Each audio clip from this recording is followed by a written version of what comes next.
ਸਤਿ ਸ਼੍ਰੀ ਅਕਾਲ। ਤੁਸੀਂ ਜੁੜੇ ਹੋਏ ਹੋ ਪੰਜਾਬੀ ਰੇਡੀਓ ਯੂਐਸਏ ਦੇ ਨਾਲ ਤੇ ਮੈਂ ਹਾਂ ਪ੍ਰਵੀਨ ਸ਼ਰਮਾ ਲੈ ਕੇ ਹਾਜ਼ਰ ਹਾਂ ਪ੍ਰੋਗਰਾਮ ਖਬਰ ਤੇ ਨਜ਼ਰ ਪ੍ਰੋਗਰਾਮ ਦੇ ਵਿੱਚ ਗੱਲਬਾਤ ਕਰਾਂਗੇ ਕੁਝ ਅਹਿਮ ਖਬਰਾਂ ਨੂੰ ਲੈ ਕੇ ਗੱਲਬਾਤ ਕਰਾਂਗੇ ਕੁਝ ਖਾਸ ਖਬਰਾਂ ਨੂੰ ਲੈ ਕੇ। ਇਹਨਾਂ ਖਬਰਾਂ ਤੇ ਚਰਚਾ ਕਰਨ ਦੇ ਲਈ ਮੇਰੇ ਨਾਲ ਜੁੜ ਚੁੱਕੇ ਨੇ ਪੰਜਾਬ ਤੋਂ ਪੱਤਰਕਾਰ ਦੀਪਕ ਸ਼ਰਮਾ ਚਨਾਰਥਲ ਜੀ, ਜਿਨ੍ਹਾਂ ਦੇ ਨਾਲ ਆਪਾਂ ਕੀ ਅਹਿਮ ਖਬਰਾਂ ਨੂੰ ਲੈ ਕੇ ਚਰਚਾ ਕਰਾਂਗੇ। ਸ਼ਰਮਾ ਜੀ ਸਤਿ ਸ਼੍ਰੀ ਅਕਾਲ, ਸਵਾਗਤ ਹੈ ਜੀ ਪੰਜਾਬੀ ਰੇਡੀਓ ਯੂਐਸਏ। ਸਤਿ ਸ਼੍ਰੀ ਅਕਾਲ ਪ੍ਰਵੀਨ ਜੀ, ਸਾਰੇ ਦਰਸ਼ਕਾਂ ਨੂੰ ਸਰੋਤਿਆਂ ਨੂੰ ਮੇਰੀ ਪਿਆਰ ਭਰੀ ਸਤਿ ਸ਼੍ਰੀ ਅਕਾਲ ਜੀ। ਪ੍ਰੋਗਰਾਮ ਦੇ ਵਿੱਚ ਅੱਗੇ ਵਧਣ ਤੋਂ ਪਹਿਲਾਂ ਧੰਨਵਾਦ ਕਰਦੇ ਚਲੀਏ ਸਾਡੇ ਸਪਾਂਸਰ ਦਾ, ਜਿਹੜੇ ਜ਼ਰੀਆ ਬਣਦੇ ਨੇ ਇਹਨਾਂ ਪ੍ਰੋਗਰਾਮਾਂ ਨੂੰ ਤੁਹਾਡੇ ਤੱਕ ਪਹੁੰਚਾਉਣ ਦੇ ਲਈ। ਖਾਲਸਾ ਇੰਸ਼ੋਰੈਂਸ ਏਜੰਸੀ ਵਾਲੇ ਪਿਛਲੇ ਕਈ ਦਹਾਕਿਆਂ ਤੋਂ ਸ਼ਾਨਦਾਰ ਸੇਵਾਵਾਂ ਦੇ ਰਹੇ ਨੇ। ਹਰ ਤਰੀਕੇ ਦੀ ਇੰਸ਼ੋਰੈਂਸ ਦੇ ਲਈ ਤੁਸੀਂ ਇਹਨਾਂ ਦੇ ਨਾਲ 408 272 5200 ਤੇ ਗੱਲ ਕਰ 2500 ਤੇ ਗੱਲ ਕਰ ਸਕਦੇ ਹੋ। ਕਵਰਡ ਕੈਲੀਫੋਰਨੀਆ ਤੇ ਓਬਾਮਾ ਕੇਅਰ ਬਾਬਤ ਅਮਰੀਕਾ ਭਰ ਦੇ ਵਿੱਚ ਸੇਵਾਵਾਂ ਦਿੰਦੇ ਨੇ। ਕਿਸੇ ਵੀ ਤਰ੍ਹਾਂ ਦੀ ਇੰਸ਼ੋਰੈਂਸ ਦੇ ਲਈ ਤੁਸੀਂ ਇਹਨਾਂ ਦੇ ਨਾਲ ਅੱਜ ਹੀ ਗੱਲ ਕਰੋ 408 272 2500 ਤੇ। ਟਰਕੀਆਨਾ ਇਮੀਗ੍ਰੇਸ਼ਨ ਲਾ ਫਰਮ ਵਾਲੇ, ਜੇ ਟਰਕੀਆਨਾ ਇਮੀਗ੍ਰੇਸ਼ਨ ਬਾਬਤ ਤੁਹਾਡਾ ਕੋਈ ਸਵਾਲ ਹੈ, ਕੋਈ ਸਲਾਹ ਕਰਨੀ, ਤਾਂ ਟਰਕੀਆਨਾ ਦੇ ਨਾਲ ਤੁਸੀਂ 415 909 0503 ਤੇ ਗੱਲ ਕਰ ਸਕਦੇ ਹੋ। Gurdeep Singh Virdi Clovis, Satnam Singh Shergill Selma, Jagtar Singh Anandpuri Fremont, Surjit Singh Chahal Yuba City, Gurdeep Singh Gill ਤੇ ਪਰਿਵਾਰ Yuba City, Mandeep Singh, Sarabjit Kaur San Jose, Manjit Singh San Jose, ਅਬੇ Sacramento, Miri Piri Seva society Fresno ਤੇ ਜੱਸੀ ਗਿੱਲ ਬੇਕਰਸਫੀਲਡ ਤੋਂ। ਇਹਨਾਂ ਸਾਰੇ ਹੀ ਸਪਾਂਸਰਸ ਦਾ ਬਹੁਤ ਧੰਨਵਾਦ। ਤੇ ਜੇਕਰ ਤੁਸੀਂ ਵੀ ਇਹਨਾਂ ਪ੍ਰੋਗਰਾਮਾਂ ਨੂੰ ਸਪਾਂਸਰ ਕਰਨਾ ਚਾਹੁੰਦੇ ਹੋ ਤਾਂ ਸਟੂਡੀਓ ਦਾ ਨੰਬਰ ਹੈ 408 272 5200। ਸ਼ਰਮਾ ਜੀ, ਖਬਰਾਂ ਦੇ ਵੱਲ ਆਈਏ ਤੇ ਸ਼ੁਰੂਆਤ ਕਰੀਏ ਸੁਪਰੀਮ ਕੋਰਟ ਦੀ ਉਸ ਟਿੱਪਣੀ ਤੋਂ, ਜਿਹਦੇ ਵਿੱਚ ਉਹਨੇ ਲੋਕਾਂ ਨੂੰ ਬੇਘਰ ਕਰਨ ਦਾ ਜ਼ਿਕਰ ਕੀਤਾ ਹੈ। ਸੁਪਰੀਮ ਕੋਰਟ ਨੇ ਕਿਹਾ ਹੈ ਕਿ ਰਾਤੋਂ ਰਾਤ ਲੋਕਾਂ ਨੂੰ ਬੇਘਰ ਨਹੀਂ ਕੀਤਾ ਜਾ ਸਕਦਾ। ਬਿਲਕੁਲ ਪ੍ਰਵੀਨ ਜੀ, ਇਹ ਮਾਮਲਾ ਉੱਤਰਾਖੰਡ ਨਾਲ ਸੰਬੰਧਿਤ ਹੈ ਜੀ। ਤੇ ਉੱਤਰਾਖੰਡ ਦੇ ਇਸ ਮਾਮਲੇ ਦੇ ਵਿੱਚ ਬੜਾ ਗੰਭੀਰ ਪਹਿਲੂ ਇਹ ਸੀਗਾ ਕਿ ਕਰੀਬ 4300 ਪਰਿਵਾਰ, 4300 ਘਰ ਉਜਾੜੇ ਜਾਣੇ ਸੀ ਤੇ ਜਿਹਦੇ ਵਿੱਚ 50,000 ਦੇ ਕਰੀਬ ਲੋਕ ਵਸਦੇ ਨੇ। ਸੋ 50,000 ਲੋਕਾਂ ਨੂੰ ਉਜਾੜੇ ਜਾਣ ਤੋਂ ਸੁਪਰੀਮ ਕੋਰਟ ਨੇ ਸਿੱਧੇ ਰੂਪ ਚ ਬਚਾਇਆ। ਮਤਲਬ ਹਜ਼ਾਰਾਂ ਲੋਕਾਂ ਨੂੰ ਉਜੜਨ ਤੋਂ ਬਚਾਉਣ ਦੇ ਹਵਾਲੇ ਸੁਪਰੀਮ ਕੋਰਟ ਨੇ ਇਹ ਕਿਹਾ ਕਿ ਬੇਸ਼ੱਕ ਇਹ ਜ਼ਮੀਨ ਦਾਅਵਾ ਕਰਦੀ ਹੈ ਰੇਲਵੇ ਸਾਡੀ ਆ, ਤਾਂ ਮਤਲਬ ਇਹ ਥੋੜਾ ਕਿ ਅਸੀਂ ਰਾਤੋਂ ਰਾਤ ਹਜ਼ਾਰਾਂ ਲੋਕਾਂ ਨੂੰ ਉਜਾੜ ਦਾਂਗੇ, ਬੇਘਰ ਕਰ ਦਾਂਗੇ, ਏਦਾਂ ਨਹੀਂ ਹੁੰਦਾ। ਸੋ ਤੁਹਾਡੇ ਕੋਲ ਬਦਲਵਾਂ ਹੱਲ ਕੀ ਆ, ਉਹਦਾ ਬਦਲਵਾਂ ਰਾਹ ਕੀ ਆ? ਸੋ ਇਹ ਸਵਾਲ ਅਸਲ ਚ ਆਇਆ ਕਿ ਹਲਦਾਵਨੀ ਖੇਤਰ ਹੈ ਜਿਹੜਾ ਉੱਤਰਾਖੰਡ ਦਾ, ਉਸ ਖੇਤਰ ਦੇ ਵਿੱਚ ਰੇਲਵੇ ਦਾ ਦਾਅਵਾ ਇਹ ਹੈ ਕਿ ਇਹ 29 ਏਕੜ ਦੇ ਕਰੀਬ ਜਿਹੜੀ ਜ਼ਮੀਨ ਆ ਉਹ ਸਾਡੀ ਹੈ, ਸਾਡਾ ਮਾਲਕਾਨਾ ਹੈ, ਤੇ ਉਸ ਦੇ ਉੱਤੇ ਸਾਲਾਂ ਬੱਧੀ ਲੋਕ ਰਹਿ ਰਹੇ ਨੇ। ਤੇ ਉਹ 1-2 ਨਹੀਂ, ਕੋਈ 5-10 ਨਹੀਂ, ਜਾਂ ਕੋਈ ਏਦਾਂ ਨਹੀਂਗਾ ਕਿ ਕੋਈ ਇੱਕ ਝੌਂਪੜੀ ਬਣ ਗਈ ਪਹਿਲਾਂ ਫਿਰ 2 ਝੌਂਪੜੀਆਂ ਬਣ ਗਈਆਂ। ਉਹ ਬਕਾਇਦਾ ਉੱਥੇ ਪਲਾਟ ਕੱਟੇ ਜਾਂਦੇ ਨੇ, ਲੋਕ ਆ ਕੇ ਲੈਂਦੇ ਨੇ, ਰਹਿੰਦੇ ਨੇ। ਤੇ ਹੁਣ ਲੋਕ ਦਾਅਵੇ ਕਰਦੇ ਨੇ ਸਾਡੇ ਕੋਲ ਤਾਂ ਕਾਗਜ਼ ਨੇ ਜੀ, ਸਾਡੇ ਕੋਲ ਤਾਂ ਪੂਰੇ ਦਸਤਾਵੇਜ਼ ਨੇ ਜੀ। ਸੋ ਇਸ ਹਵਾਲੇ ਨਾਲ ਇਹ ਸਾਰਾ ਕੁਝ ਹੋਣ ਦੇ ਬਾਵਜੂਦ ਵੀ ਜੇਕਰ ਕਿ ਹੁਣ ਅੱਜ ਸਾਡੇ ਤੋਂ ਮਾਲਕਾਨਾ ਹੱਕ ਖੋਇਆ ਜਾ ਰਿਹਾ, ਫਿਰ ਸਾਡੇ ਨਾਲ ਧੱਕਾ ਹੈ। ਤੇ ਬਕਾਇਦਾ ਹਾਈ ਕੋਰਟ ਨੇ ਆਰਡਰ ਕਰਤੇ ਸੀ ਕਿ ਇਹ ਏਰੀਆ ਖਾਲੀ ਕਰਾ ਲਓ, ਇਹਨਾਂ ਤੋਂ ਕਬਜ਼ੇ ਵਾਪਸ ਲੈ ਲਓ। ਉਹ ਹਾਈ ਕੋਰਟ ਦਾ ਮਾਮਲਾ ਸੁਪਰੀਮ ਕੋਰਟ ਜਾਂਦਾ। ਸੁਪਰੀਮ ਕੋਰਟ ਇਸ ਮਾਮਲੇ ਨੂੰ ਮਨੁੱਖੀ ਮੁੱਦੇ ਦੇ ਹਵਾਲੇ ਨਾਲ ਬਾਚਦੀ ਹੈ, ਮਨੁੱਖੀ ਅਧਿਕਾਰ ਖੇਤਰ ਦੇ ਹਵਾਲੇ ਨਾਲ ਬਾਚਦੀ ਹੈ। ਤੇ ਫਿਰ ਉਹ ਕਹਿੰਦੀ ਹੈ ਕਿ ਜ਼ਮੀਨ ਜਿਹਦੀ ਮਰਜ਼ੀ ਹੋਵੇ, ਇਹ ਵੱਖਰਾ ਪਹਿਲੂ ਹੈ, ਤੇ ਉਹਨੂੰ ਖਾਲੀ ਕਰਾਉਣ ਦਾ ਤਰੀਕਾ ਕੋਈ ਜਾਇਜ਼ ਹੋਣਾ ਚਾਹੀਦਾ। ਇਹ ਕੋਈ ਤਰੀਕਾ ਨਹੀਂ ਕਿ ਤੁਸੀਂ ਅੱਜ ਹੀ ਆਰਡਰ ਦੀ ਕਾਪੀ ਲਾਓ ਤੇ ਜਾ ਕੇ ਬਲਡੋਜ਼ਰ ਚਲਾ ਦਿਓ। ਸੋ ਇਹ ਸਹੀ ਨਹੀਂ ਗਾ। ਸੋ ਇਸ ਲਈ ਉਹਨਾਂ ਨੇ ਕਿਹਾ 4365 ਦੇ ਕਰੀਬ ਪਰਿਵਾਰਾਂ ਦਾ ਕਬਜ਼ੇ ਦਾ ਦਾਅਵਾ ਕੀਤਾ ਜਾ ਰਿਹਾ ਕਿ ਉੱਥੇ ਉਹਨਾਂ ਦਾ ਨਜਾਇਜ਼ ਕਬਜ਼ਾ ਹੈ, ਤੇ 50,000 ਲੋਕ ਉਹਨਾਂ ਘਰਾਂ 'ਚ, 50,000 ਤੋਂ ਵੱਧ ਲੋਕ ਉਹਨਾਂ ਘਰਾਂ 'ਚ ਵੱਸਦੇ ਨੇ। ਸੋ ਉੱਥੇ ਫੈਸਲੇ ਤੋਂ ਬਾਅਦ ਲੋਕ ਭੁੱਬਾ ਮਾਰ ਕੇ ਰੋਏ, ਇੱਕ ਦੂਜੇ ਦੇ ਗਲ ਲੱਗ ਕੇ ਰੋਏ। ਉਹ ਉਹਨਾਂ ਦੀ ਇੱਕ ਜਿੱਤ ਦੀ ਜਾਂ ਇੱਕ ਰਾਹਤ ਦੀ ਇੱਕ ਖੁਸ਼ੀ ਦਾ ਪਲ ਵੀ ਸੀਗਾ ਮੇਰਾ ਖਿਆਲ ਉਹਨਾਂ ਲੋਕਾਂ ਲਈ। ਤੇ ਖਾਸ ਗੱਲ ਇਹ ਹੈ ਪ੍ਰਵੀਨ ਜੀ ਕਿ ਇਹ 4365 ਦੇ ਕਰੀਬ ਜਿਹੜੇ ਪਰਿਵਾਰ ਨੇ, ਇਹਨਾਂ ਚੋਂ ਬਹੁ ਗਿਣਤੀ ਪਰਿਵਾਰ ਮੁਸਲਿਮ ਭਾਈਚਾਰੇ ਨਾਲ ਸੰਬੰਧਿਤ ਨੇ।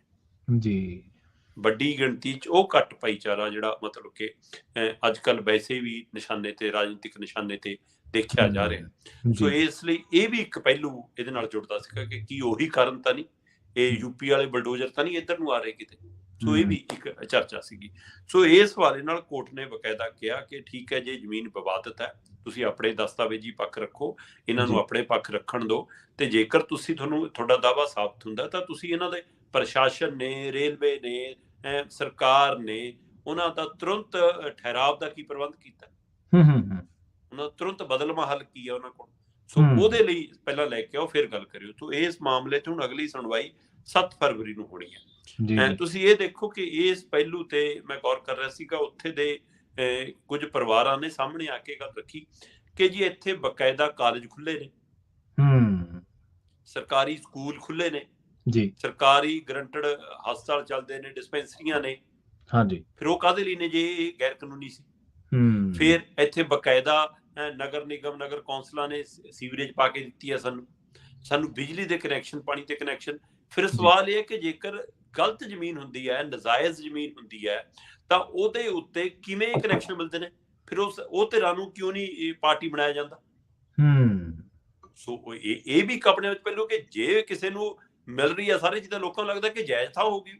ਕਿਉਂਕਿ ਪ੍ਰਵੀਨ ਜੀ, ਜੇਕਰ ਏਦਾਂ ਖਾਲੀ ਕਰਾਉਣ ਦੀ ਨੀਤੀ ਆ ਗਈ, ਅੱਧੀ ਦਿੱਲੀ ਖਾਲੀ ਹੋ ਜਾਵੇ, ਅੱਧੀ ਦਿੱਲੀ ਇਸੇ ਤਰ੍ਹਾਂ ਪਾਵਰ ਅਟਾਰਨੀਆਂ ਤੇ ਲਿਖਤੀ ਕਾਗਜ਼ਾਂ ਤੇ ਚੱਲ ਰਹੀ ਹੈ। ਕਿਉਂਕਿ ਗਰੀਬ ਬੰਦਾ ਜਿਹੜਾ 25-30 ਲੱਖ ਦਾ ਥਾਂ ਨਹੀਂ ਖਰੀਦ ਸਕਦਾ, 40-50 ਲੱਖ ਦਾ ਫਲੈਟ ਨਹੀਂ ਖਰੀਦ ਸਕਦਾ, ਉਹਨੂੰ ਲੱਗਦਾ ਕਿ 25 ਗਜ ਥਾਂ 5 ਲੱਖ 'ਚ ਵੀ ਮਿਲ ਰਹੀ ਹੈ, ਮੇਰੇ ਲਈ ਤਾਂ ਰਾਹਤ ਹੈ। ਉਹ ਕਿਸੇ ਨੂੰ ਤਾਂ ਪੈਸੇ ਦਿੰਦਾ ਹੈ ਨਾ, ਜੀ ਕਿਸੇ ਤੋਂ ਤਾਂ ਆਪਣੇ ਪਲਾਟ ਦੀ ਨਿਸ਼ਾਨਦੇਹੀ ਕਰਾ ਕੇ ਕਬਜ਼ਾ ਲੈਂਦਾ ਹੈ ਨਾ। ਜੇਕਰ ਸਰਕਾਰੀ ਜ਼ਮੀਨ ਨੂੰ, ਕਿਸੇ ਸ਼ਾਮਲਾਟ ਜ਼ਮੀਨ ਨੂੰ, ਕਿਸੇ ਵਿਭਾਗ ਦੀ ਜ਼ਮੀਨ ਨੂੰ ਕੋਈ ਬੰਦਾ ਵੇਚ ਰਿਹਾ, ਉਸ ਸਮੇਂ ਸਰਕਾਰਾਂ ਕਿੱਥੇ ਸੁੱਤੀਆਂ ਹੁੰਦੀਆਂ? ਜੀ ਬਿਲਕੁਲ ਸਹੀ ਹੈ। ਤੇ ਸਵਾਲ ਇਹ ਹੈ ਕਿ ਠੇਕੇਦਾਰ ਨੂੰ ਨਹੀਂ ਫੜਨਾ, ਬਾਅਦ ਚੋਂ ਪੀੜਤ ਧਿਰ ਨੂੰ ਫੜਨਾ, ਚੋਰ ਨੂੰ ਨਹੀਂ ਫੜਨਾ, ਕਿਉਂਕਿ ਚੋਰ ਤਾਂ ਦੱਸ ਕੇ ਵੇਚ ਰਿਹਾ ਹੁੰਦਾ ਜੀ। ਉਸੇ ਵਿਭਾਗ ਦੇ ਜਿਹੜੇ ਅਧਿਕਾਰੀਆਂ ਨੇ ਰੋਕਣਾ ਹੈ, ਉਹਨਾਂ ਦੀ ਜੇਬ ਗਰਮ ਕਰਕੇ ਵੇਚ ਰਿਹਾ ਹੁੰਦਾ। ਤੇ ਕੱਟੇ ਜਾਣ ਤੋਂ ਬਾਅਦ ਜਦੋਂ ਉਹ ਪੈਸੇ ਇਕੱਠੇ ਕਰਕੇ ਚਲਾ ਜਾਂਦਾ, ਫੇਰ ਆਉਂਦੇ ਨੇ ਅਧਿਕਾਰੀ ਜੀ। ਤੇ ਇਹ ਮਾਮਲਾ ਫਿਰ ਅਦਾਲਤਾਂ ਚੋਂ ਕਰਾ ਕੇ ਇੱਥੇ ਪਹੁੰਚਿਆ। ਤੇ ਹੁਣ ਇਹ ਰਾਹਤ ਵਾਲੀ ਗੱਲ ਹੈ, ਬੇਸ਼ੱਕ ਸੁਣਵਾਈ ਅਜੇ 7 ਫਰਵਰੀ ਨੂੰ ਹੋਣੀ ਆ, ਅਜੇ ਮਾਲਕਾਨਾਂ ਨੂੰ ਲੈ ਕੇ ਮਾਮਲਾ ਖੜਾ ਜੀ। ਤੇ ਹੋ ਸਕਦਾ ਹੈ ਮਾਲਕਾਨਾ ਰੇਲਵੇ ਦਾ ਹੀ ਨਿਕਲੇ, ਇਹਦੇ ਵਿੱਚ ਕੋਈ ਦੋ ਰਾਏ ਨਹੀਂ। 29 ਏਕੜ, ਪਰ ਉਹ ਕਹਿੰਦੇ ਕਿ ਜਿਹੜੇ ਲੋਕਾਂ ਨੇ ਉੱਥੇ ਦਸਤਾਵੇਜ਼ ਬੋਲਦੇ ਨੇ, ਤੁਹਾਡੇ ਕਰੈਕਸ਼ਨ ਬੋਲਦੇ ਨੇ ਸਰ, ਇਹਦਾ ਲਈ ਉਹਨਾਂ ਦਾ ਹੱਕ ਕਿੱਥੇ ਜਾਏਗਾ? ਸੋ ਇਸ ਹਵਾਲੇ ਨਾਲ ਸੁਪਰੀਮ ਕੋਰਟ ਨੇ ਵੱਡੀ ਰਾਹਤ ਦਿੱਤੀ ਹੈ। ਤੇ ਇਸ ਦੇ ਨਾਲ ਹੀ ਇੱਕ ਹੋਰ ਖੇਤਰ ਜਿਹੜਾ ਹੈਗਾ ਉੱਧਰ ਦਾ ਹੀ, ਮਤਲਬ ਕਿ ਉਸ ਇਲਾਕੇ ਦੇ ਲੋਕਾਂ ਨੂੰ ਵੀ, ਹਨੂਮਾਨਗੜ੍ਹ ਜ਼ਿਲ੍ਹੇ ਦੇ ਇਲਾਕੇ ਦੇ ਲੋਕਾਂ ਨੂੰ ਵੀ, ਕੁਝ ਹਲਦਾਵਨੀ ਜ਼ਿਲ੍ਹੇ ਦਾ ਇੱਕ ਹੋਰ ਖੇਤਰ ਹੈ, ਉਸ ਦੇ ਲੋਕਾਂ ਨੂੰ ਇੱਕ ਰਾਹਤ ਮਿਲੀ ਹੈ ਕਿ ਸ਼ਾਇਦ ਇਸ ਹਵਾਲੇ ਨਾਲ ਸਾਡਾ ਵੀ ਰਾਹਤ ਮਿਲ ਜਾਵੇ। ਉਹਨਾਂ ਦੇ ਘਰਾਂ ਨੂੰ ਵੀ ਕੁਝ ਖਤਰੇ ਸੀ।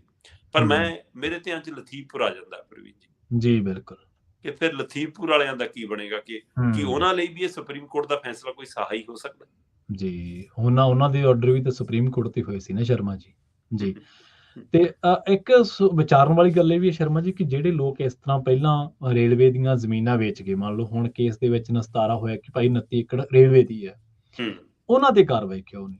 ਜਿਹੜੇ ਸੜਕਾਂ ਬਣਾਉਂਦੇ ਨੇ, ਟੂਟੀ ਦੀਆਂ ਪਾਈਪਾਂ ਪਾਉਂਦੇ ਨੇ, ਪਾਣੀ ਵਾਲੀਆਂ, ਵਾਟਰ ਵਰਕਸ ਵਾਲੀਆਂ, ਸੈਨੀਟੇਸ਼ਨ ਵਿਭਾਗ ਵਾਲੇ, ਜਿਹੜੇ ਬਿਜਲੀ ਦੇ ਬੋਰਡ ਬਿੱਲ ਲਾਉਂਦੇ ਨੇ, ਉੱਥੇ ਬਿਜਲੀ ਦੇ ਮੀਟਰ ਲਾਉਂਦੇ ਨੇ, ਟਰਾਂਸਫਾਰਮਰ ਖੜੇ ਕਰਦੇ ਨੇ, ਕਿਉਂ ਏਦਾਂ ਹੀ ਬਸ ਉਹਨਾਂ ਨੇ ਕੋਈ ਵਾਲੀ ਵਾਰਸ ਨਹੀਂ ਇਸ ਸਿਸਟਮ ਦਾ ਕਿ ਮਤਲਬ ਕੋਈ ਕੁਛ ਮਰਜ਼ੀ ਕਰੀ ਜਾਵੇ, ਬਾਅਦ ਦੇ ਵਿੱਚ ਪਤਾ ਲੱਗਦਾ ਕਿ ਭਾਈ ਹੁਣ ਜਿਹੜਾ ਬੈਠਾ ਉਹ ਉੱਠ ਖੜੇ, ਬਸ ਇੰਨਾ ਇਹ ਕਾਨੂੰਨ ਹੈ। ਸੋ ਤੁਸੀਂ ਲਤੀਫਪੁਰੇ ਦਾ ਜ਼ਿਕਰ ਕੀਤਾ ਤੇ ਆਪਾਂ ਲਤੀਫਪੁਰੇ ਦਾ ਹੀ ਰੁਖ ਕਰ ਲੈਂਦੇ ਹਾਂ ਸ਼ਰਮਾ ਜੀ। ਮਲਬੇ ਦੀ ਜਾਇਦਾਦ ਸਾਂਭੇ ਬੈਠੇ ਨੇ ਉਜੜੇ ਪਰਿਵਾਰ, ਤੇ ਇਹਨਾਂ ਦੇ ਵਿੱਚ ਬਹੁਤੇ ਪਰਿਵਾਰ ਤਾਂ ਉਹੀ ਨੇ ਜਿਹੜੇ 47 ਚ ਵੀ ਉਜੜੇ ਸੀਗੇ। ਬਿਲਕੁਲ ਪ੍ਰਵੀਨ ਜੀ, ਇਹ ਬੜਾ ਦੁਖਦਾਈ ਪਹਿਲੂ ਆ ਉਹਨਾਂ ਲੋਕਾਂ ਲਈ।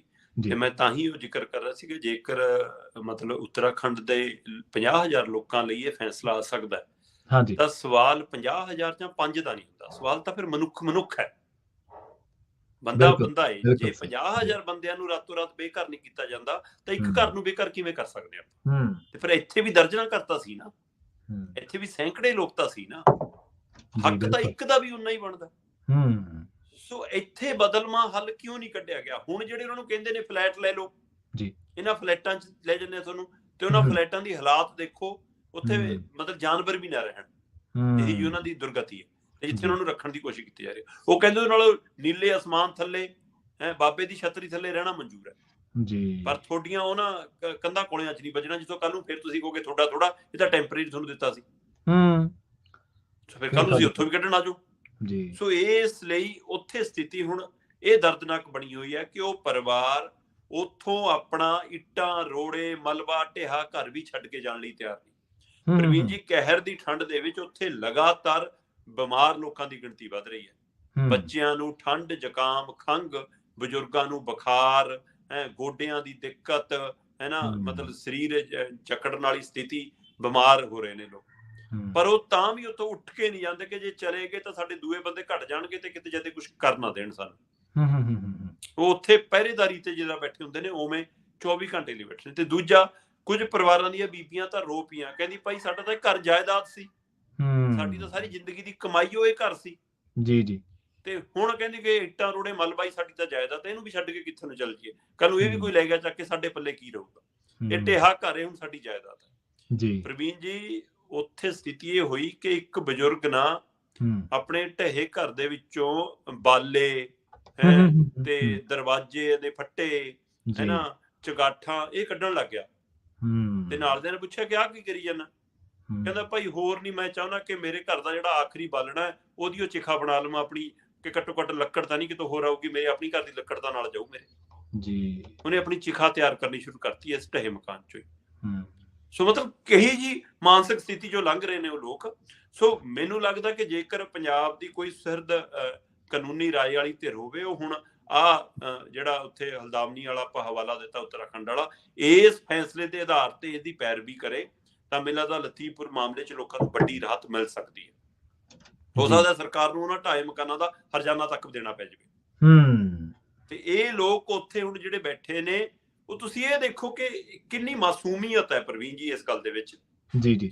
ਜਿਹੜੀ ਸਰਕਾਰ ਨੇ ਜ਼ਬਰ ਢਾਇਆ, ਜਿਹੜੀ ਸਰਕਾਰ ਨੇ ਘਰ ਉਜਾੜੇ, ਜਿਹੜੀ ਸਰਕਾਰ ਨੇ ਉਹਨਾਂ ਨੂੰ ਬੇਘਰ ਕੀਤਾ, ਉਹ ਅਜੇ ਵੀ ਉਸੇ ਨੂੰ ਅਪੀਲ ਕਰਦੇ ਨੇ ਕਿ ਮਾਨ ਸਾਹਿਬ ਸਾਡਾ ਦਰਦ ਸੁਣਨ ਆ ਜਾਓ, ਮਾਨ ਸਾਹਿਬ ਸਾਡੇ ਲਈ ਘੱਟੋ ਘੱਟ ਆਰਜੀ ਪਖਾਨੇ ਹੀ ਭੇਜ ਦਿਓ, ਮਾਨ ਸਾਹਿਬ ਸਾਡੇ ਲਈ ਇੱਥੇ ਕੋਈ ਡਾਕਟਰੀ ਟੀਮ ਦਾ ਹੀ ਪ੍ਰਬੰਧ ਕਰ ਦਿਓ। ਅਜੇ ਵੀ ਉਸੇ ਕੰਨੀ ਝਾਤ ਕਰਦੇ ਨੇ।